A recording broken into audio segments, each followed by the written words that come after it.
Hi, everyone.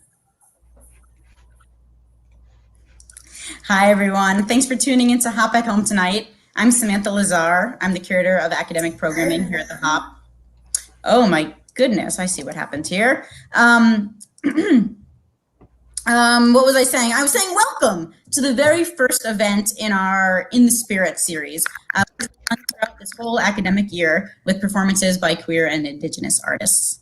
The first performance will be drag storyteller Landa Lakes on November 12th, and the next will be dance artist Snowflake Towers on January 21st, and then more events will follow.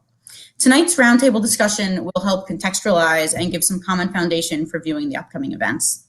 We've programmed In the Spirit in collaboration with Andre Bouchard, a fabulous partner and the executive producer of the series. So now I'll pass it off to Andre to say more. Thank you so much. It is my honor to be with you all today, and thank you all so much for coming. I am the executive creative producer, and it is my honor and privilege to introduce Geo Neptune, who will welcome us to this land. Kwekwe, ndaliwas niska bezuin, wabikoko kazdolna bamok, no Geo Medakmikok, Peskarmukani Niziniweskwana, Kchiwiliwan, Dolna Bamog, Abenaki, to Kulazikobun, to Skitkomik. My name is Geo Neptune. I am a member of the Passamaquoddy tribe from Indian Township. And the Passamaquoddy tribe is a member of the Wabanaki Confederacy, which Dartmouth falls within our Confederacy's homelands, specifically through or in the middle of the Abenaki homelands. And so it's very important to acknowledge that this institution, is in these indigenous lands and in Abenaki and Wabanaki territory, and that the Abenaki people were pushed out of that area, historically speaking, and pushed into other areas, pushed into Canada, and pushed into, absorbed into other Wabanaki communities. So it's very important to acknowledge that history of removal of the Abenaki people in Hanover and in New Hampshire in general. And Kchiwiliwan to my Abenaki relatives and Abenaki ancestors for this place. Kchiwiliwan, thank you. Thank you, Gio. Now it is my pleasure to introduce my brilliant and lovely co-producer, Beatrice Thomas, who we all know as a Black Benatar. A Black Benatar, I like that. That really goes well with my non-binary identity. Hello, everybody. Welcome. I am Black Benatar, and I have had the extreme honor of working with Andre as a creative producer on this project. And I just want to share, one, how honored I am to be here with such incredible and esteemed artists. And I am coming from the land of the Ohlone, the Muwekma, and the Ramaytush Ohlone people here in Northern California. And I just want to share just a little bit about, it's not so much of a native land acknowledgement, but it's an acknowledgement of the cross-cultural collaborations between Blacks and Natives. And this one little story. In Florida, there was a community of slaves known as Marooners, and they were runaway slaves, and they lived in the swamps and the bayous. How did they survive? They survived through cross-cultural collaboration. It was the Native folks, the Native communities in those areas that taught these runaway slaves how to thrive and survive. So I just want to honor that and lift that up and to share that. Before we get started, I really want to hear from our amazing performers. And first, I would like to ask Anthony, please, would you share a bit about your creative practice?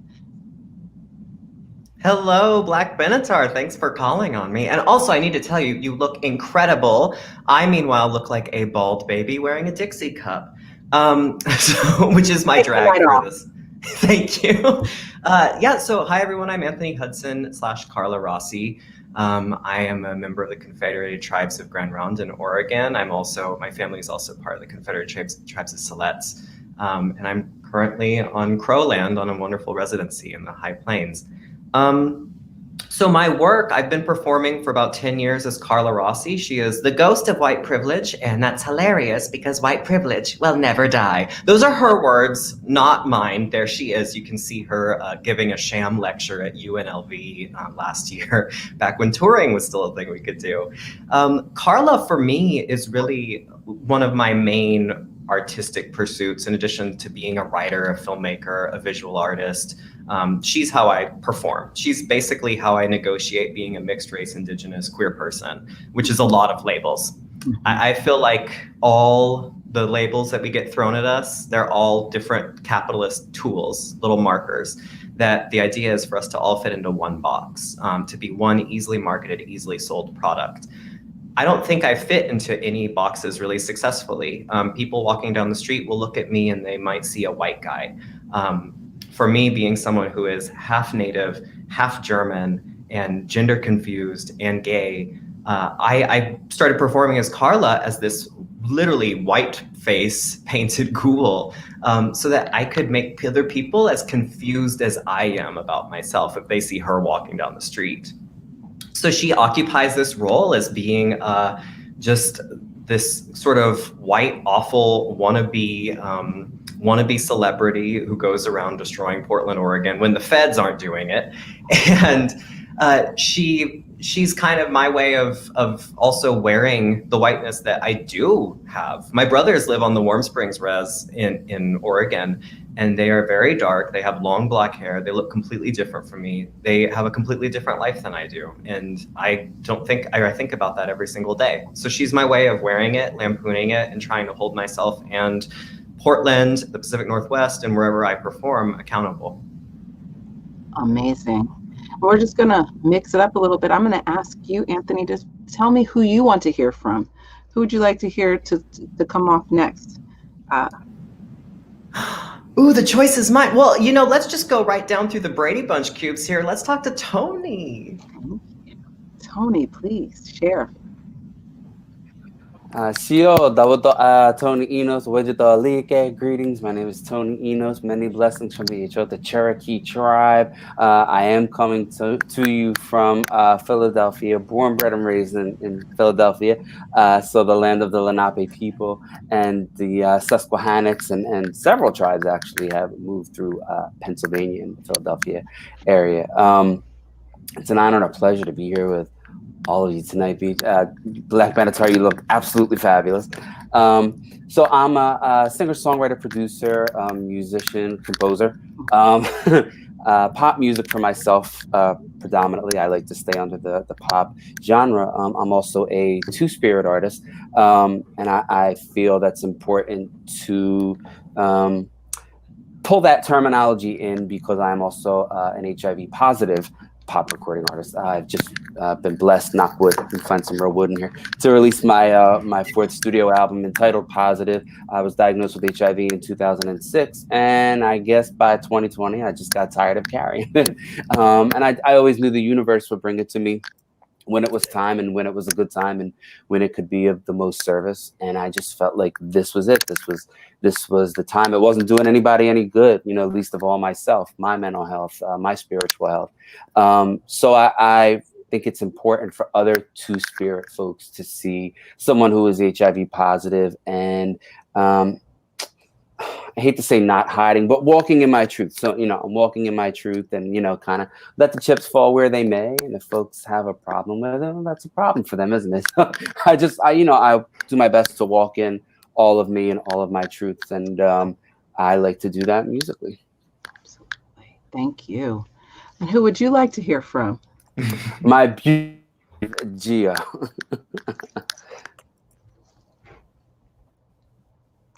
Quick. Believers niska bizuan, wabigo kwas donga bamwak, rujamada mibok, eskermuka nizinimas now. As I've already said, my name is Geo Neptune. I am from the Snowy Owl clan of the people that spear Pollock, or the Passamaquoddy people here in what is currently referred to as Maine, the occupied Wabanaki territory that is called Maine. Yeah, I think I said my clan, so I'm done introducing myself. I am a basket maker. I am a drag artist. Or drag station, as I've recently dubbed myself. I have recently started branching into the world of fashion in terms of wearable basketry. And I am also starting or kind of joining the indigenous tattoo revival movement in my own community by giving people new versions of traditional markings through hand poke tattoos. I'm recently a music producer, and there's a lot of different things that I do. I do a lot of different things artistically, and for me, it's important to have that kind of creativity because it is central to spirit identity from a cultural standpoint, especially given that if our creator was equal parts male and female, both Chinyuesna, Chimindu, the great divine feminine, and the great divine masculine, then that means that all two spirits are inherently creators as well. And so that ability to create is something that is inherent to all of us and inherent to our identity, and important for our health and for our own success and our own ability to flourish. Well, I love that you went there, because it's one of my key questions. One of the things that I have heard in my great privilege to have friends who are indigenous is that art, life, culture it's all at the same time. It's not separated. So I would love for just to share a bit about what it's like. How does that manifest in your role as an artist? This knitted togetherness. Who would love to take it? Who has a thought? I could be the sacrifice if folks don't mind. Thank you for that. Yeah, no problem. Thank you for the opportunity to share. I think it's really being a musician is in my DNA. I come from a line of music. We always joke and say it's the family business. My sister's a musician also. She's a pretty fantastic songwriter herself. We always work together on all my records. So it's just in my DNA, and it is I had a relative a while back say to me, music is your ceremony. And it's my ceremony, and it's my medicine, and it's how I get things out and how I heal. And so I kind of, I'm an artist. I really don't have a choice, like a tree can't be a fish. It has to be a tree. It really doesn't have much of a choice. So I'm an artist because I have to be, and I have to create, I tried to find a way I was studying wax cylinders back in the day because I had this thought, like if I was stranded on a desert island, how would I capture music and make music still? So I was looking for like these natural ways to preserve sound, but because again, that's just, who I am at my core. And touching on what my relative Geo had said earlier, I really think it's in all of us, right? Artists just prioritize it because that's our nature. But your nature goes to the same place to create a tree that your brain goes to think a thought. So we all have that, again, that creator inside of us. Artists are just better prioritizing it and answering that calling, I guess. Now, so this is interesting because we have just such a beautiful spread of artists here. We have Geo and Tony, who really draw on traditional, what people might consider traditional Native themes or elements. And Anthony, on the other hand, it's not immediately visible or sort of played out in strongly in those narratives, but I would love to understand more about where it plays underneath that, or how you engage. Yeah, that's a great question. I mean, people have there's definitely a conception that Native art has to look a certain way, right? It's one of my favorite pieces that I've gotten to write was called "How Will I Know If It's Native Unless It Looks Like It?" and other Whitney Houston B-sides. And that's something that always comes at me in my life. I've been performing as Carla for 10 years. 5 years in, I noticed people were still some people, well-meaning, woke white Portlanders who know better than most people, it seems, or think they do, would like boo Carla at some of the horrible things she said. And I realized I need to do a show about who I actually am so people understand why I am doing this, why I'm playing a horrible white woman on TV. So that was the first time that really I got recognized as a Native artist, was doing my show Looking for Tiger Lily, which was all about growing up seeing red face in media and being super confused about where I fall in the world. And also partially too growing up without traditions. The traditions that I learned came to me from my grandma, and she has walked on. And now most of my traditions and my connections to my community comes from my dad and the artists that I get to work with, my community in Portland. But ultimately, I think, you know, everything that comes through in my work, my obsession, like even drag, for me, it's all regalia, it's all storytelling, and it's all based in these traditions that are innately in my person and all of my ancestors that exist in me. I think comedy for me is a huge thing that I gained culturally from my Native family, because I think anyone here could agree the best laughs come from Natives, because it's really, laughter is like a survival mechanism. You know, people call it a defense mechanism. It's a survival mechanism, and I think the best laughs I've ever heard are from people that live on the res. And so for me, comedy, storytelling, makeup, dance, it's all art, and it's all this means of paying homage to everyone that has come before me, because I feel their call, that this is something I have to do for them. And it's just taken a very, very queer form in modern day.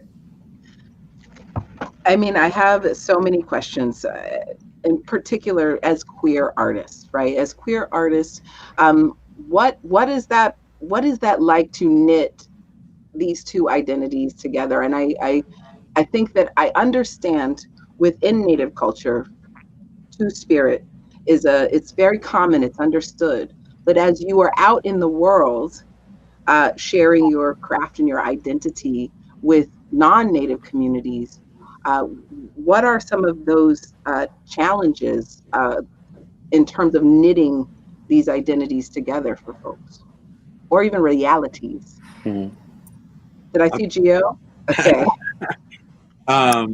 One of the things that I think is most difficult about that is that being an Indigenous person and leaving our own communities and having to interact with people who are European descendants and in this Western capitalist system that comes with this cultural worldview that is very much focused on binary. And even the language, it's a little bit harder to pin down in English, but if you look at other Western languages, especially Romance languages, a lot of them are specifically divided by masculine and feminine. Mm-hmm. Everything is assigned a gender within language. And Indigenous languages, especially Algonquian languages, Wabanaki languages, and my language, Passamaquoddy, it doesn't quite work that way. It is divided in such a way that acknowledges whether or not something is a spirit. And it has nothing to do with masculine or feminine. And, we don't even have the pronouns he or she in our language. Everything is like automatically gender neutral already. So I think that translated culturally in the same way that that binary gendered language translated culturally in Western languages So being an indigenous person and going out and having Geo, I just want to interrupt you for 1 second to ask you to lift the volume up. We're having a few sound issues, and I don't want to miss this. this is as much volume as I can give you. Perfect. That's better. Okay, I'm going to bring the computer closer. That's fabulous. Hopefully you won't hurt anything. Sorry for the one. So being an indigenous person and having to go into Western communities and have to almost literally constantly be in this educator space, whether you want to be or not, can be pretty draining. And it's constantly, it's the same battles all over again. And it's constantly like, well, one that I get in particular being both, being two-spirit and trans and non-binary, not everybody chooses to adopt those labels. So, what I always get is like, well, how can you be both trans and non-binary? And how can you be non-binary and two-spirit all at the same time? And it's just like, well, because I can just break your mind by existing. It's really challenging to get people to stop thinking about gender as this line of a spectrum, and it's a circle. And it is very much more of a circle. And two-spirit people are both in the center of that circle and outside of that circle altogether. Having that balance of those energies allows us to exist in that space in between. And by being in between, we can exist outside of that space altogether. And that is something that people just really, even other queer people, other trans people, really have a hard time grasping, or a hard time letting go of other preconceived notions, other cultural notions. It's definitely a constant battle. I really appreciate articulating that, because I think that there is so much question and confusion around labels, and everyone's looking for a neat label to assign someone. And I think that what is so powerful about indigenous artists and indigenous art is that it consistently defies labels in terms of, it's just the nature of the cultural traditions. It just, it defies, it almost is like, like look inside, or there's just richness there. So I appreciate that. I'm looking at some of the questions that are coming in from our audience, and I have one that's a question for all of you, which is, as Native artists, what has been the biggest criticism you've received from your own community, and how have you addressed it? Is anyone feeling that? I can jump in. I think, maybe I shouldn't. Maybe I haven't decided. I feel like it's in three parts. One, that's not traditional. Two, too expensive. Three, I guess the only way to put it is that God created male and female. Those are the three biggest criticisms. Right. They don't all exist at the same time. Sure. What about you, Tony? I have to start by saying I've been really blessed to have amazing support from an amazing community, two-spirit and Native community, and kind of moreover, those who are my HIV positive relatives in the community who kind of get that lived experience. And, who, when I talk out of my ass with an idea, go, you want to do that? Okay, let's do that. So I'm really blessed in that aspect. I think what I think the challenges that you're speaking to, what my experience of them may have been, I think a lot of Bible, I shouldn't say Bible thumpers, I know that's religion, not a nice term. Right?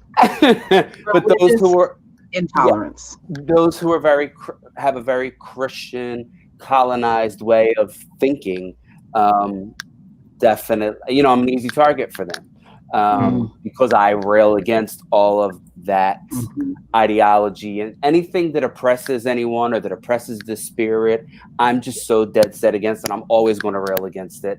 And I do 99.999% of the time choose to do that artistically through my music, through my videos. I'm a pop artist. I do my best to, and I think we kind of touched on this earlier, right? Like, I think we've all experienced as artists, as Native artists, like my Native isn't Native enough, and I am a multiracial Native artist. I'm North Carolina Cherokee, but I'm Black, Puerto Rican, Italian, Pakistani, and Melanesian. And there is also a thing in the Native community, and I'm going to go ahead and call it out. Like, it's okay to be white and Native, but if you're Black and Native, it's a problem. Yeah. And so there's always that, sort of lateral violence and lateral oppression in our own community that I'm kind of familiar with. But most of the time I just ignore it and I just do whatever I was going to do in the first place. And Carla. Hello. Honestly, the Native communities that I've worked with have been the most supportive and the most fierce and full of life and enriching people that I've gotten to perform for and with.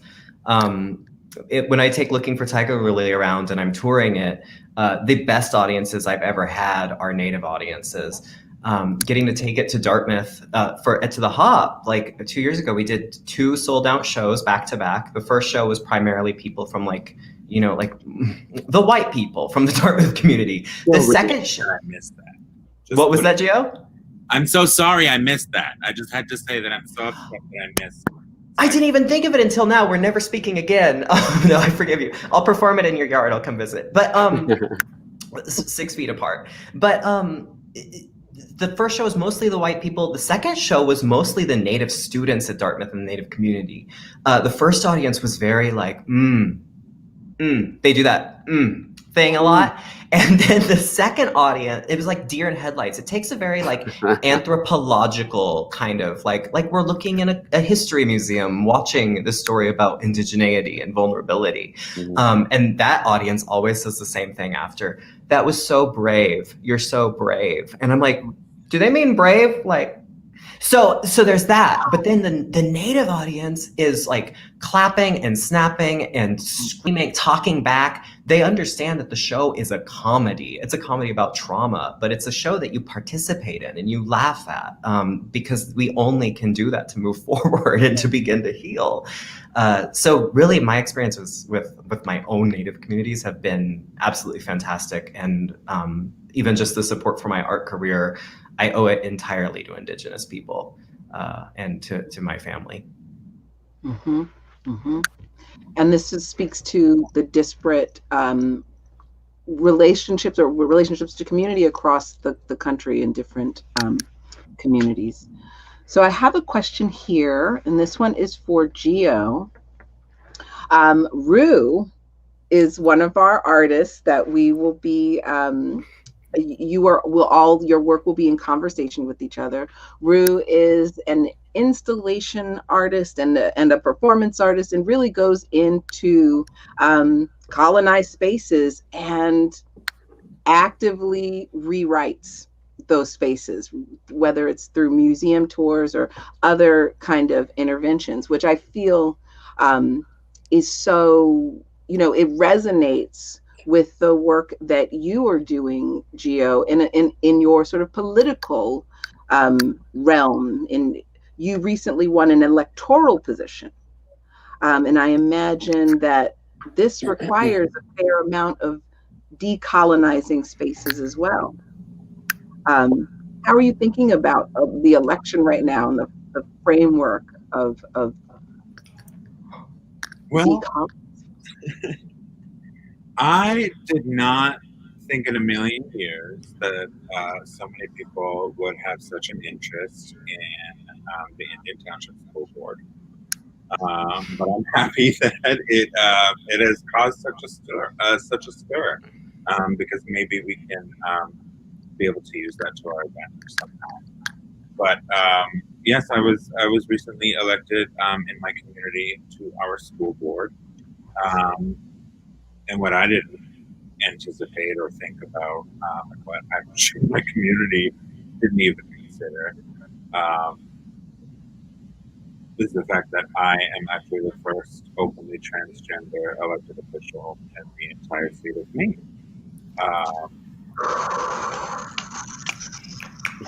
Ashe. And so I have thought a lot of ways about, ways I can decolonize the school system as an educator and bring Wabanaki and Passamaquoddy culture back up to the front and center, and at the very least, treat it as equal with the Western school curriculum. Because if we don't do that, we are doing our own children an injustice, and they won't be able to succeed in the Western school system. If they have that confidence and that strength in their own cultural background, it's going to make them more successful when they leave the reservation and they can go. They have to go and assimilate to this other culture, which is what happens to our children when they leave the house. So I think decolonizing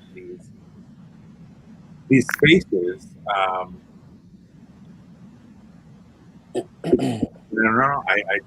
I'm just about to start. I mean, my term really starts in about less than 4 hours. I officially, my term starts on October 1st. So I believe I'll be sworn in at the first school board meeting in 2 weeks. So it's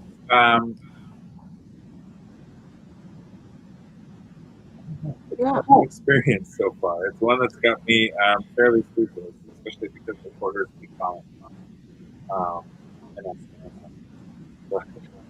No, and I feel like what I am hearing, right, beyond the sort of like, I don't know, right, like we'll see, is that what we do know is that you will be decolonizing not simply on the space of, you'll be decolonizing on gender, you'll be decolonizing on practice. There's going to be multiple layers where you will have an opportunity to, or you will be put upon to, one or the other.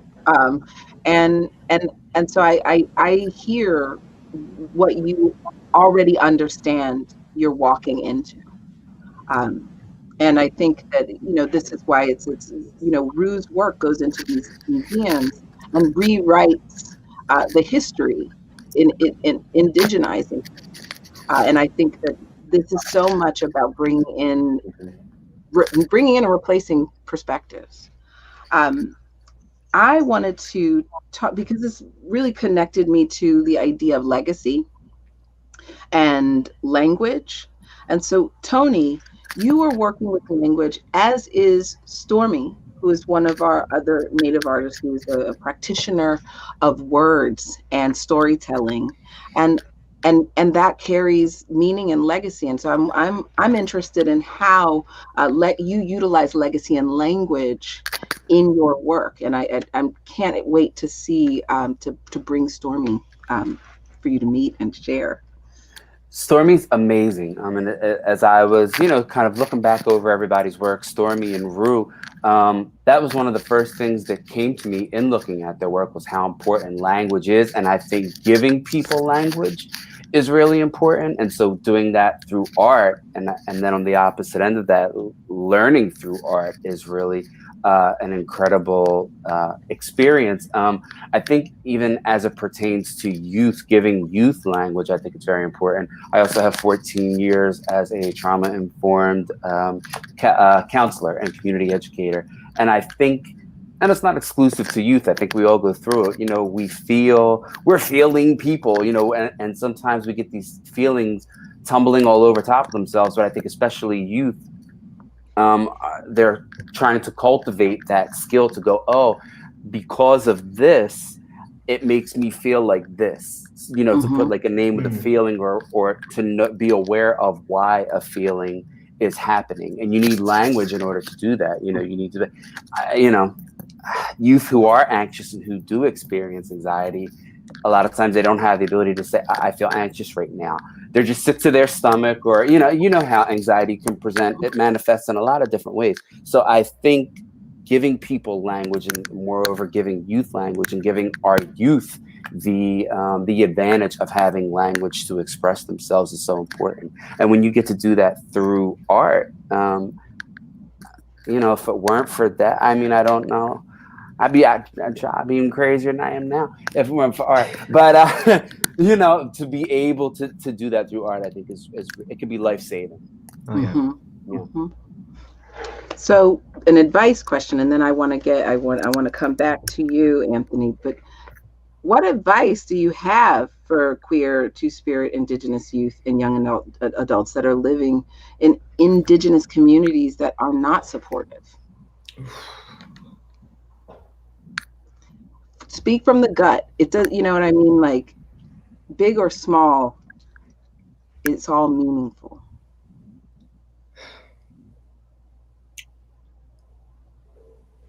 I feel like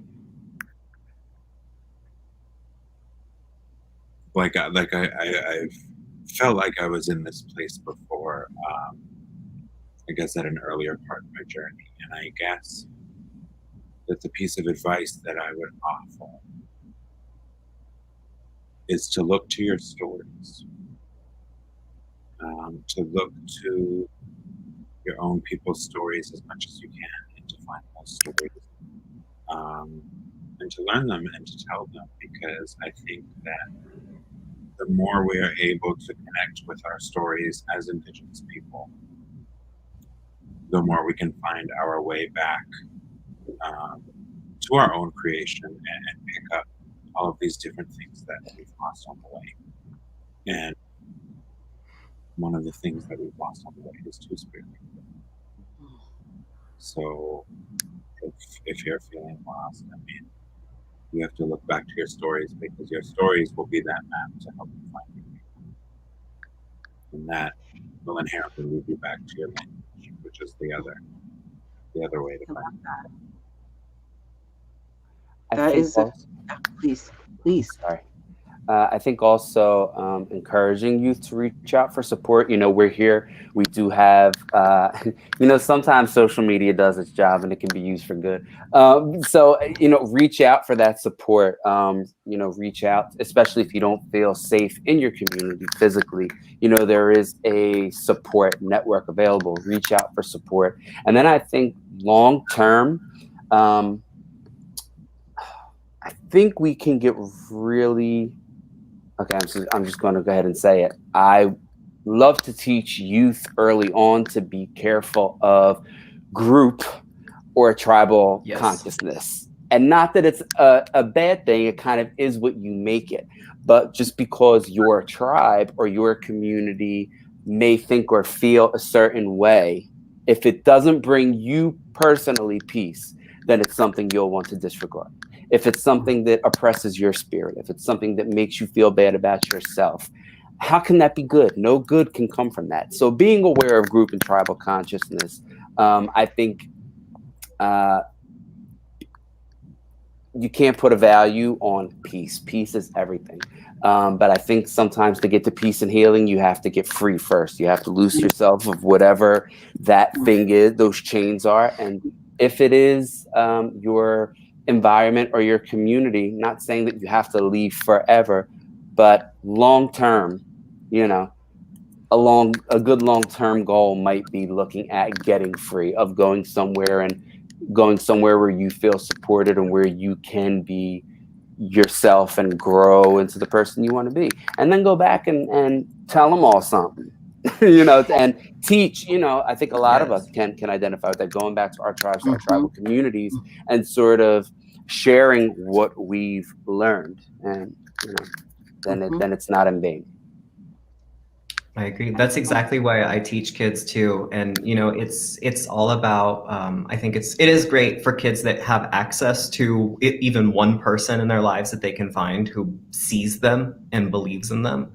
I think that's really beneficial, but I think the next best thing we all need to do, everybody, is find out, we have to walk towards who we are, and learn who we actually are, each individual person, find out who you are and work towards that, not towards what other people want you to be or say you are or how they see you. It's entirely about the vision you have for yourself and going towards that. Because if you don't, otherwise you're wearing somebody else's drag, and those are clothes that just don't fit. I mean, just to pull this together, it's like, go to your stories, right? Go into your stories and find yourself there, is what I heard from Geo. And then I heard understand the bounds of who you are, right? Outside of the group. It's okay to be different, is what I'm here for, Tony. It's okay to be different and know that you are different than the group, but it doesn't separate you from being a part of it. And then just what you said, Anthony, walk towards yourself. So if you go to your culture, your language, and you go to your stories and find yourself in them, it allows you to see yourself within the group without having to be of the group. And then it allows you to then walk towards yourself. And I it's beautiful. You are all incredibly brilliant. So we have a lot of questions coming in, and I think I'm gonna try to move this question and start with you, Anthony. But this is a question for everyone, and it's about the creative process and what that looks like for each of you. But I would, and this would be an opportunity to elaborate on your performance pieces and that process. But I wanted to jump off with this, with the really important issue of visibility. And visibility, not simply as a Native person, but visibility in your art form, visibility of owning both indigenous and non-indigenous art forms, and making them your own. I see this in your work. I see this in the work of Snowflake, and I also see this in the work of Snowflake. I will stop there. Can you talk to me about this process of bringing your creative process of bringing your identities, your content, your techniques, your practices together into a form? Yeah, absolutely. I just really quick that just reminds me of a horror story that I love sharing, because I am a horror hostess when I do in addition to other things. I was a finalist for a major national award in the last few years, and it was a year-long process. I got to the very, very end, and then I didn't get it, which is fine. That's how awards work. The feedback that I got after I requested feedback, because I'm that type A queen, I requested feedback, and they said, the performance works well as a 90s identity piece, but it could use more nuance. And I was like, a 90s identity piece about being gay and gender confused and Native, and I don't know that I've really seen that before. But it's funny how this idea of identity work gets ascribed to us, because we fit into the other box. But when you look at the entire history of the Western canon, nobody ever talked about all these white dudes painting their own obsessions as their identity work. So that's fun. So creative process. The creative process for me, it starts with an image or a sentence, and I follow it. I either figure out how to get there or where to go next. My show Clown Down Failed to Mount, I had been performing Looking for Tiger Lily for 4 years, and in it I relive the death of my grandmother and my uncle, and I talk about coming out to my dad, and I talk about learning that my dad, who was an American Indian movement radical in the 70s, who went to prison for that, I found out that he voted for Trump. And so the show is about me just grappling with all these traumas, really. And so I was so tired of doing it and performing this identity for white people, really. So I felt like I was crushed by a giant cabinet. So I made a show, Clown Down Failed to Mount. It's a comedy. I wanted to make a farce that was funny and silly. So I made a show where Carla gets crushed by a giant experimental IKEA cabinet that she fails to mount to the wall. And she has to continue to sing and dance for an hour after it falls on her from underneath it. So it's always, I go for the thing that makes me giggle in the shower. And if it makes me laugh, then I figure that's where I need to put my passion. So that's creative process for me. I love that. Tony, tell us about your creative process. To thine own self be true is always my guiding star. Sometimes I'll write a song and I'm like, but you know what? This isn't, I don't think it's me. I mean, this is a song I would give to somebody or whatever. So to thine own self be true. I always I think representation is really, really important. When I was younger, 5 years old, I had my first boy crush. His name was Brandon. And and just trying to find ways that I could, and again, at 5, expressed my boy crush to him. I told him I was a girl. And I said, if I was a girl, would you like me? And he said, yes. I said, well, I'm a girl. And so that's sort of the way we lived the next week. And I got in a lot of trouble for it. I was grounded until I was 99. My point is, I didn't want to be a girl. I love my trans family, but I myself don't identify as trans. I am male identified. My point is, I didn't want to be a girl. I was just doing what I saw. There were no gay people on TV. There certainly were no Two-Spirit or Native American. You had Cher and Felipe Rose from the Village People. That was like mainstream, Native American media, so to speak. There was nobody to show me how to be gay or a gay man, or that being gay was even an option. So representation is, because kids do what they see. They don't do as they're told. You know what I mean? Kids do what they see. So I was just doing what I saw.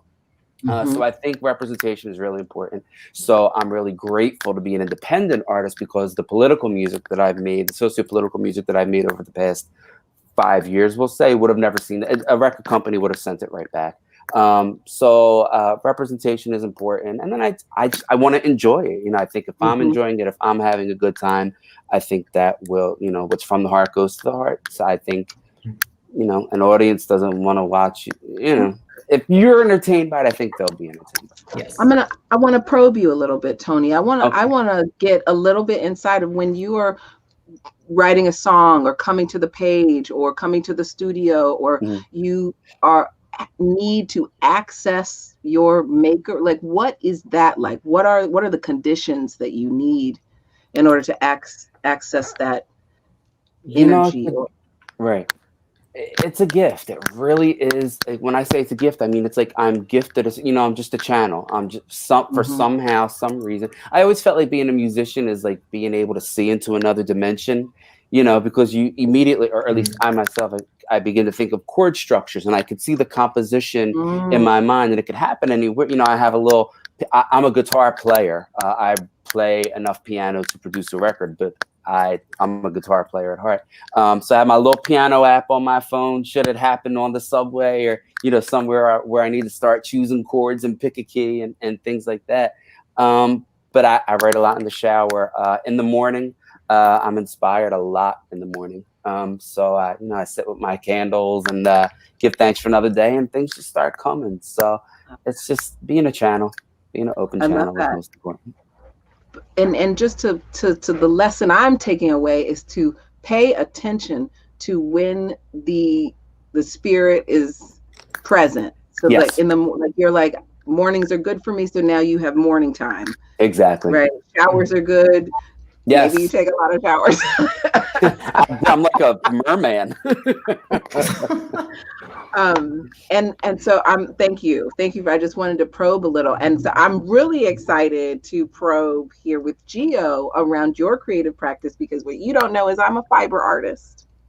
And so your basket work, okay, I'm gonna not fangirl here for a minute, but okay. Will you please just share a bit about your creative practice in engaging, the mastery of basket making, but then also how you're creating that wearable moment that is kind of coming in contact with drag? Well, I think, I guess if I were to trace it all back to one source, my creative process starts with messages from spirit. Even when I was little, I would have this idea for a basket, and it wasn't even like I had the idea by myself. It was just all of a sudden I had this flash and I had the image of the entire basket completed, and then I had to get it out of my head. The only way I could get it out of my head was to be able to make it. And so as I've gotten older, it has translated to music. It has translated to these are actually some of my basket earrings. These are woven black ash and sweetgrass flowers with 24 karat gold and freshwater pearl accents. So these are actually woven basket elements, and that's all hand split wood that I process. So, I mean, even when I was little, with my first basket that I made with my grandmother, it was like, well, how can I make this a little bit more geo? Like, how can I take this and change it? How can I make it still be traditional and make it my own? So it's always been kind of that, okay, like I have this flash, I've gotten this message, like how do I get it out of my head so I can stop dreaming about it? And I mean, even now, especially with giving other Passamaquoddy people their markings, I won't be able to sleep if I don't sit down and draw the markings that I'm given for other people.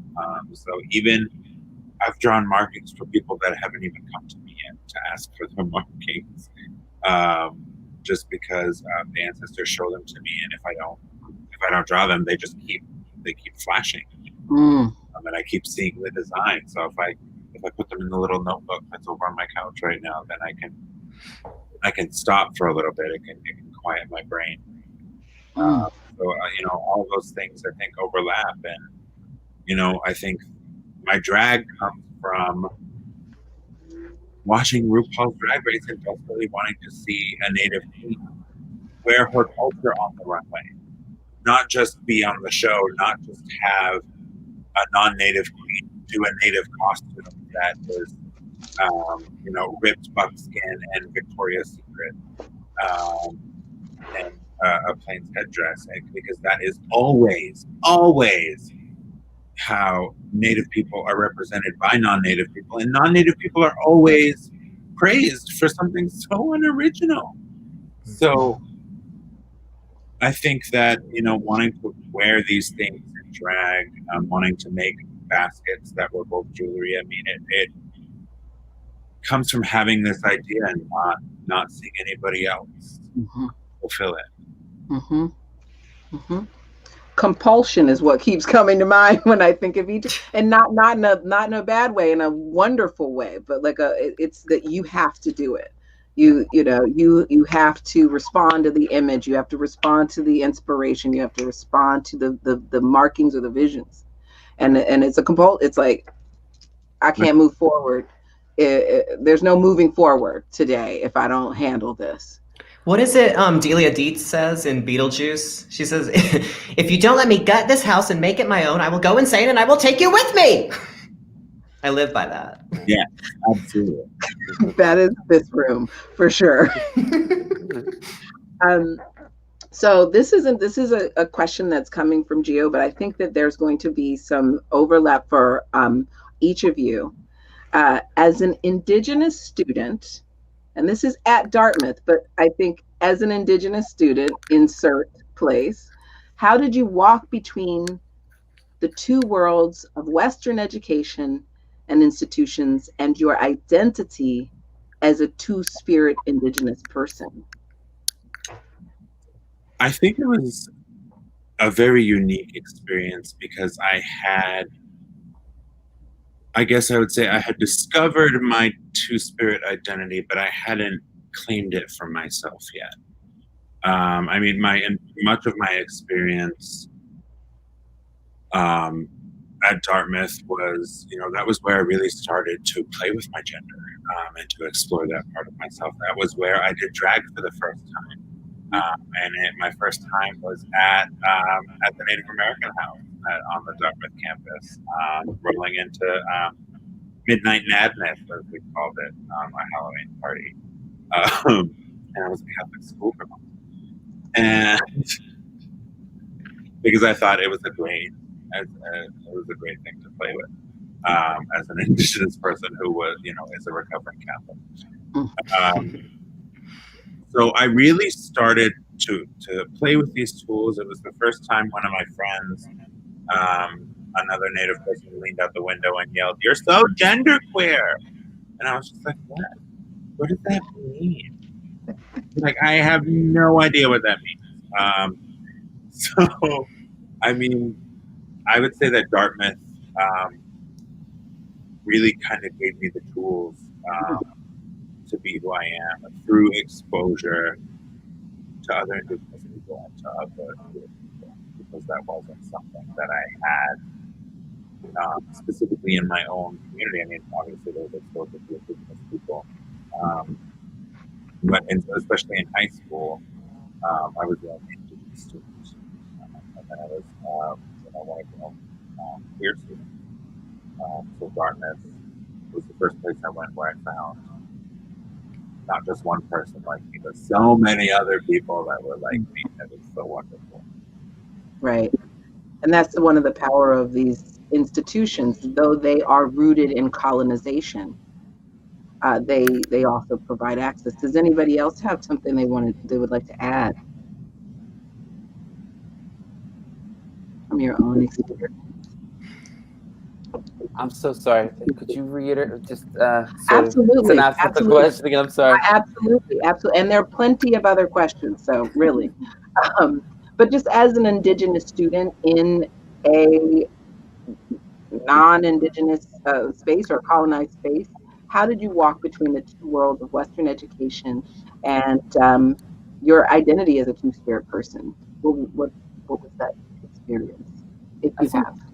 Deciding to forge ahead in indigenizing spaces. You know, we talk about a lot about decolonizing work, decolonizing our brains and our ways of thinking, but then again, indigenizing spaces and art forms. And I think Land O'Lakes is a really fantastic example of that. She, goes, drag can be a drag audience. I'll say yes, Ms. Landa. A drag audience, I think, how do I say it? A mainstream drag audience can perceive drag in a really one-note kind of way. And Landa brings, of course, being Native and being two-spirit, but she also does a lot of political performance, at a place where people are looking to, maybe it's a bar or nightclub, people just want to drink and forget, and Landa's like, no, actually, we're going to think for the next 4 minutes of a song, and so really choosing to indigenize spaces and indigenize art forms in those colonized spaces, I think is important work. Incredible work, and Landa really brings stories from her people into the work that she does, and we're going to see some of that at Dartmouth with the Little Mouse. And I'm a big fan. I'm a big fan of all of you. We're getting into our final 2 minutes, and I think that what I would love for us to end on is this question: what's the work you desire to make if you weren't contending with colonization all the time? I heard a big intake. Is that a volunteer, Anthony? Well, I mean, I guess it's a two-part, because it's like the first thing that came to my mind would still be symptomatic of dealing with colonization. And I'm like, I can't think of a more radical piece of art than burning down the White House. So there's that. Ooh, not at all political. Folks. Not at all. But that's the thing too, people say, why is your art so political? Why is your work political? I don't want to talk about politics. It's like, this is my life, girl. There's no distinguishing it for me. Mm-hmm. No, absolutely. I think I just like to do things. I like storytelling in a way that prioritizes the magnifying of the spirit and lifting up of the spirit. And so those things, and as it pertains to sexual orientation, sexuality, but even owning who you are as, your sexuality, being a sexual person, your sexual, we do so much sex shaming, so much slut shaming, and poor shaming in our own community, and it's obnoxious and it's gross and it should stop, and people should really embrace who they are and sort of walk in pride with it. You know, it's part of who you are, and it's part of who we are as human beings. Mm-hmm. I think that the work that I would do if I was free from this system of colonialism, so to speak. I mean, I guess I've done a lot of work so far to get to the point where I can do that work already. So I think that the next step would be able to like do what I'm doing now, but not have to worry about the pressures of capitalism. You know, like I can just, you know, take care of my dog, make my baskets, do my drag, you know, take care of my garden on the lakefront. You know, maybe make sure that my busted ass cabin doesn't fall in on me. And that would be great. Like, just be able to do what I do without having to worry about how I'm going to survive. Thank you. So we have come to the end of our time together.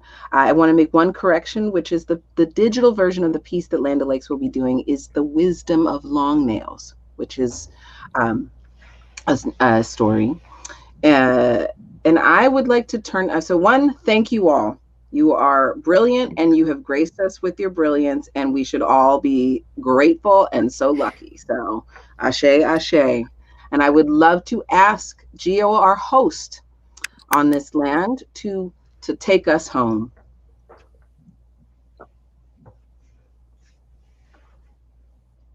Kchini West nagakchi mindu. Kchiwile wanchupa mausuwaga. Nagapsidek milawagano. Kchiwile wan samagwan chupa mausuwaga. Kchiwile wan musum sespedauset chupa mausuwaga. Kchiwile wan nuk musnibauset chupa mausuwaga. Naga kchiwile wan skid kame kchiwile wan spoke. Naga kchiwile wan gansus wog. Chupsidek milawagano. Naga kchiwile wan Donabemak Abenaki Jokulazi Kuban. Kchiwile wan. Kchiwile wan. Kchiwile. Thank you.